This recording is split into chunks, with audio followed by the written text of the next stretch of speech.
Okay, welcome back. Now we are finally at the printed template stage.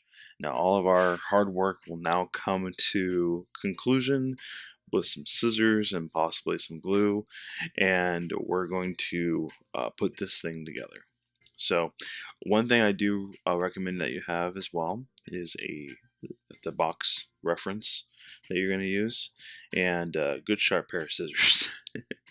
So you're going to go through this, uh, just trimming to the outside edges at first, and then once you've had time to chop it all down, um, just we're going to go ahead and start folding it. So I'm going to go ahead and zip through the cutting part here, just so you guys can see the process, and then from there we'll go ahead and go into the folding, and we'll talk a little bit more about that and the process that I go through when I start getting everything ready for this. Okay, so enjoy the first part here, and I'll see you in a second.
All right, so now we're done cutting. Now we need to go ahead and start our folding. So obviously, using your box as a reference, you're going to want to go ahead and take a second to look at your box and to see where those folds and what direction that they need to go. Now, you could start folding this, and the initial fold really does help keep the shape of the box together, especially working on a very thin type of paper, just like any standard copy paper. Um, if you fold the shape back and then forward again, that that edge doesn't hold its shape after you've bent it both directions, at least not that well, and it'll most likely fold in or kind of flop over on itself. So what you want to do is really just make sure that that first initial fold that you do make is actually made using the box as the reference and following the fold lines in which they made for their box. So making sure that those tabs do go under the right sections and that they do fold in the directions that the template from the box had already created. Now, there will be times where you'll need to either cut or modify a little bit. That's okay. This is part of the learning process, and this is what I want to get most across in this course, is that this is not a course for an absolute final product. You'll still need to go through the design phase. You'll still need to verify that this will look correct when it is being displayed, either at a store or some sort of other environment, and what the box is used for.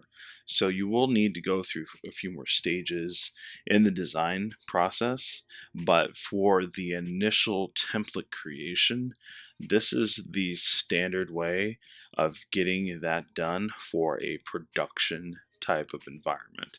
So you want to make sure that if you are working on a project that does require you to work with a production facility that will be producing these in the future, you will need to have that go that communication go to and fro between you as the designer and the production people at a box cutting shop, whatever type of design place that will be doing a mock-up for you, or even, you know, if you need to send this out to a large packing facility. So take those things into consideration.